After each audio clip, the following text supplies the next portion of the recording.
Pa-refill tong great taste. Ano po bang gusto niyo, sir? Matapang or matamis? Matapang madam yung kaya akong ipaglaban.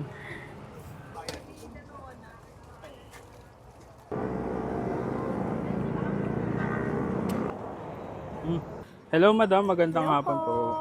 Madam, anong pangalan nyo? Ako po si Janelle po. Janelle. Yes. Janelle, ano bang meron sa atin dyan? Okay, so dito po, sa side na to, meron po kaming iced coffee and non-coffee. Meron po kaming tig 29, which is 16 ounce, and 39, which is 22 ounce po. Ano yung mga flavor ng coffee na meron kayo dyan, madam? Okay, so dito po, meron po tayong caramel macchiato, white mocha, Spanish latte, mocha latte, tapos meron po tayong mga non-coffee, chocolate milk, cookies and cream, and strawberry milk. Okay. Dito naman po is kay Mami po, meron po siyang churros na tinitinda. 4 pieces, 49 pesos po. Meron na po siyang kasama na cinnamon sugar and meron na rin po siyang kasama na chocolate sauce made out of hazelnut po. Napansin ko, bakit sobrang mura nung kape nyo? Ano bang meron dyan? Ba't sobrang mura? Okay, so kahit po sobrang mura, ang isa po sa inisip po namin is dito po kami nagtitinda sa streets and karamihan po talaga ng hanap dito is yung mga murang merienda lang po. Kaya po, bakit po kami magbebenta ng mahal na kape kung dito naman po kami magbebenta? Tsaka kahit po sobrang mura is sariling timpla po namin siya. Hindi lang po siya basta na kahit powder lang po yung gamit namin is yun lang po talaga. May sarili rin po kaming timpla po. Bagay na bagay talaga sa street yung presyo ng tinda nyo. Yes po. Madam, anong bestseller nyo dito?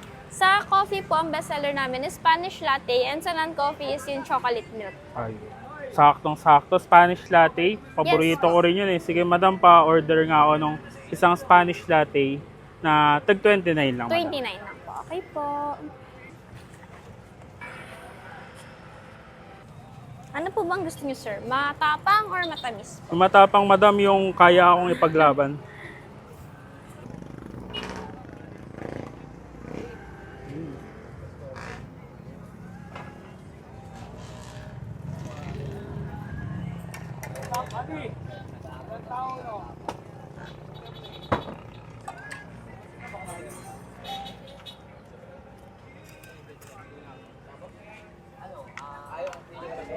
Ito po, sir. Spanish latte. Tapos madam, pa-order na rin ako ng churros po. Okay po.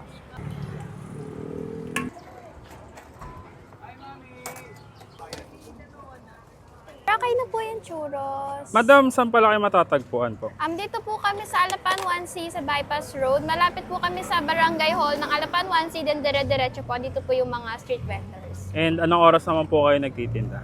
Usually po nagsa-start po kami ng 1 to 2 p.m. and nag-end po kami ng 7 p.m. Araw-araw yan, madam? Yes po. Monday, Tuesday po, rest day, pero depende pa rin. Ay, sige madam. Tikman ko muna yan, madam. Okay po, thank you. Thank you po. Ay, madam, may nakalimutan ako. Anong pangalan nitong, ano nyo? Kape nyo? Aki Coffee po, inspired po siya sa anak po nila ate. Ayun. Sige madam, tikman ko muna to. Okay at saka po, yung kape. enjoy sir, thank you. Thank you po. So, ayan mga box yan, napatambay na naman tayo dito sa Alapan Bypass Road. Nakita ko ito, yung Aki Coffee, na sobrang affordable talaga. Nakakagulat dahil for as low as 29 pesos ito. Meron ka ng gantong coffee. So, marami silang option. And syempre, pinili natin yung paborito natin, yung Spanish latte. Tapos meron din sila available na churros. Ito namang churros nila is 49 pesos. May apat na churros ka na, may chocolate dip, may cinnamon, ayan. Sarap. Crispy outside and malambot yung loob. Ganda ng pagkakaluto. Sa lahat ng agat mo, malasa-malasa siya.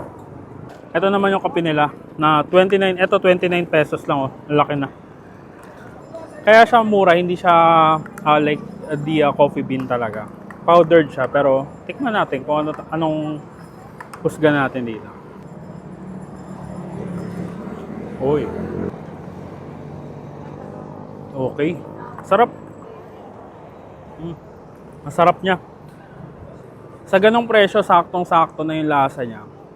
Hindi natin siya pwede i-compare dun sa mga kilalang coffee shop or mga talagang malalaking coffee shop. Pero kasi sa presyo pa lang, ibang-iba na sila. Pero sa lasa, grabe. Sulit na for 29 pesos. May ganitong kalaki ka ng coffee. Tapos 49 pesos yung churros. Panalo. Try nyo, dito lang sila sa may Alapan Bypass Road. at open sila halos araw-araw. Depende. So guys, kape muna tayo.